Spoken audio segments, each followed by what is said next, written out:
दोस्तों, दिल्ली के जंतर मंतर पर रेसलर्स का प्रोटेस्ट पिछले 10 दिनों से अधिक समय से जारी है। पहलवानों की मांग है कि रेसलिंग फेडरेशन ऑफ इंडिया यानी कि WFI के अध्यक्ष और बीजेपी सांसद ब्रजभूषण सिंह अपने पद से इस्तीफा दें और उन्हें गिरफ्तार किया जाए।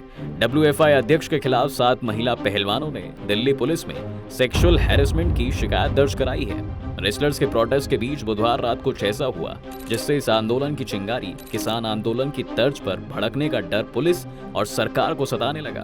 तो दोस्तों, चलिए आपको बताते हैं कि आखिर उस रात क्या हुआ और क्या सच में रेसलर्स का ये प्रोटेस्ट किसान आंदोलन की तरह भड़क सकता है। चलिए आपको पूरे मामले की जानकारी विस्तार से बताते हैं। दोस्तों, दिल्ली के जंतर मंतर पर पिछले करीब 10 दिनों से धरने पर बैठे पहलवानों की 3 मई की रात दिल्ली पुलिस से जमकर झड़प हुई।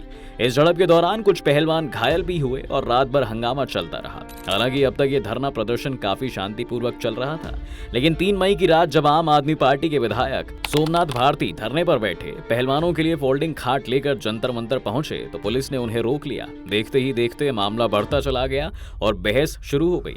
इस बहस में पहलवान भी शामिल हो गए। पुलिस ने सोमनाथ भारती को हिरासत में ले लिया है, जिसके बाद उनके समर्थक भी वहां जुट गए। पहलवानों के साथ पुलिस की जमकर झड़प हुई और कुछ पहलवानों को चोट भी आई, जिसमें विनेश फोगाट के चचेरे भाई दुष्यंत फोगाट के सिर पर भी चोट लगी है। महिला पहलवानों ने आरोप लगाया है कि इस दौरान दिल्ली पुलिस के अधिकारियों ने शराब के नशे में उनसे बदसलूकी की है। जी हां, इस घटना के बाद देश को मेडल दिलाने वाले पहलवानों की रोती हुई तस्वीरें सामने आई हैं। ओलंपिक के मेडल लाने वाली साक्षी मलिक की बिलख कर रोते हुए तस्वीर आपने भी जरूर देखी होगी। इस दौरान विनेश फोगाट, संगीता फोगाट की रोती हुई तस्वीर भी सामने आई है, जबकि बजरंग पुनिया बेहद गुस्से में दिखे।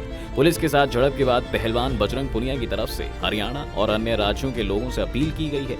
उन्होंने कहा, अब दिल्ली पुलिस की मनमानी नहीं चलेगी, हम इसे और बर्दाश्त नहीं करेंगे। मैं सभी किसानों से गुरुवार सुबह तक दिल्ली आने की अपील करता हूँ। ट्रैक्टर, ट्रॉली, जो कुछ मिलता है उसे लेकर लोग यहाँ पहुंचे। अब नहीं तो कब, ये अब हमारी बेटियों की गरिमा का सवाल है। दोस्तों, पहलवानों की अपील को देखते हुए अब दिल्ली पुलिस भी सतर्क हो गई है।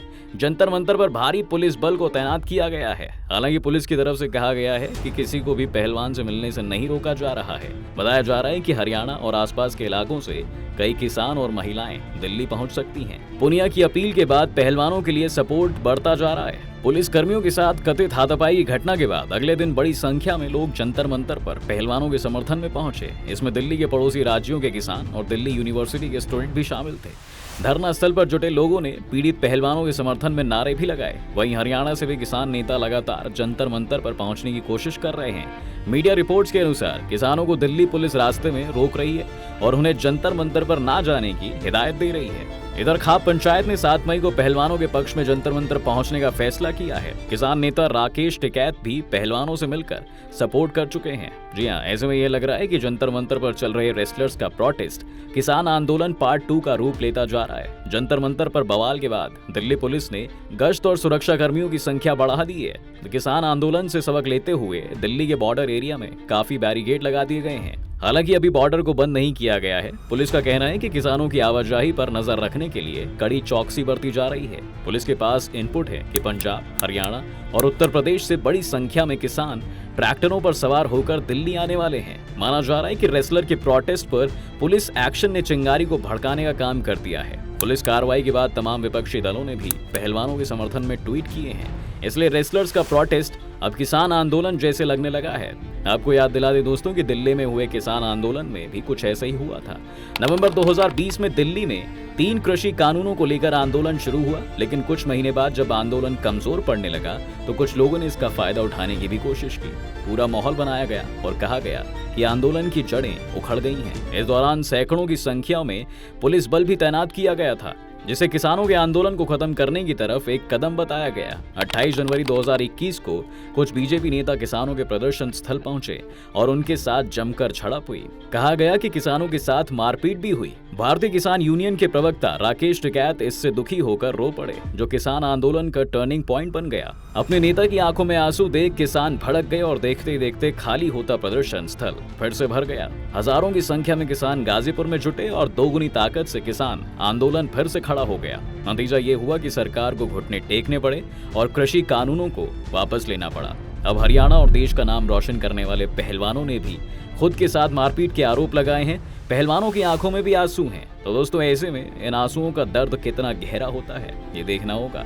कैद के आंसुओं की तरह ये भी दिल्ली के एक बड़े आंदोलन को जन्म दे सकते हैं। अगर पुलिस और सरकार ने बीजेपी सांसद के खिलाफ कार्रवाई नहीं की तो प्रदर्शन से उठी ये चिंगारी एक बड़े आंदोलन में बदल सकता है। दोस्तों, रेसलर्स का ये प्रोटेस्ट क्यों हो रहा है और आखिर क्या मांगे हैं और अब तक इस मामले में क्या क्या हुआ है, चलिए आपको इस बारे में विस्तार से बताते हैं। इसी साल जनवरी की कड़कड़ाती ठंड में भारत के कई पुरुष और महिला पहलवानों ने भारतीय कुश्ती संघ के अध्यक्ष ब्रजभूषण सिंह के खिलाफ दिल्ली के जंतर मंतर पर कई दिनों तक आंदोलन किया था। उन्होंने ब्रजभूषण सिंह के खिलाफ सेक्सुअल हैरेसमेंट का आरोप लगाया था। उस वक्त पहलवानों के इस आंदोलन में काफी सुर्खियां बटोरी थी और केंद्र सरकार ने इन शिकायतों पर कार्रवाई का भरोसा दिया था। खेल मंत्रालय के दखल के बाद यह आंदोलन खत्म हुआ। खेल मंत्रालय ने आरोपों की जांच के लिए एक कमेटी का गठन किया। भारतीय ओलंपिक एसोसिएशन ने 21 जनवरी को मैरी कॉम की अध्यक्षता में 7 सदस्यीय जांच कमेटी बनाई थी। इसमें तीरंदाज डोला बनर्जी, बैडमिंटन प्लेयर अलकनंदा अशोक, पूर्व कुश्ती खिलाड़ी योगेश्वर दत्त, भारतीय वेटलिफ्टिंग महासंघ के अध्यक्ष सहदेव यादव और 2 वकील शामिल थे। 5 अप्रैल को समिति ने अपनी रिपोर्ट खेल मंत्रालय को सौंप दी। हालांकि इसे सार्वजनिक नहीं किया गया। कई मीडिया रिपोर्ट्स में कहा गया कि ब्रजभूषण पर आरोप लगाने वाली महिला पहलवान सबूत नहीं दे पाई है। इधर 3 महीने बाद भारतीय पहलवान फिर जंतर मंतर पर बैठ गए हैं। पहलवानों ने कहा कि 3 महीने के बाद भी ब्रजभूषण के खिलाफ कोई कार्रवाई नहीं हुई है। इस वजह से वह धरने पर बैठे हैं। इस बार पहलवानों ने राजनेताओं से भी समर्थन मांगा, जबकि जनवरी में पहलवानों ने वृंदा की रात को मंच पर जाने से रोक दिया था। पहलवानों को कई राजनेताओं और पार्टियों का समर्थन मिला है। ब्रजभूषण के खिलाफ 7 महिलाओं ने दिल्ली पुलिस में शिकायत दर्ज कराई। पहलवानों ने कहा कि आरोप लगाने वाली महिलाओं के नाम का खुलासा कर दिया गया है और उन पर शिकायत वापस लेने का दबाव बनाया जा रहा है। उन्हें पैसे का लालच दिया जा रहा है और उनकी जान को खतरा है। जिसके बाद एफआईआर दर्ज न करने के मसले पर मामला सुप्रीम कोर्ट पहुंचा। 28 अप्रैल को इस मामले पर सुनवाई हुई। यहाँ दिल्ली पुलिस एफआईआर दर्ज करने के लिए तैयार तो हो गई। कोर्ट ने पुलिस को शिकायत करने वाले पहलवानों की सुरक्षा तय करने का भी निर्देश दिया है। इसके बाद पहलवानों ने कहा कि ब्रजभूषण सिंह के गिरफ्तार होने तक धरना जारी रहेगा। सुप्रीम कोर्ट के दखल के बाद ब्रजभूषण सिंह के खिलाफ दिल्ली के कनॉट प्लेस थाने में 2 एफआईआर दर्ज की गई। इनमें से एक नाबालिग के आरोप के तहत पॉक्सो एक्ट में मामला दर्ज किया गया, जबकि दूसरा मामला बाकी पहलवानों के आरोपों में दर्ज किया गया।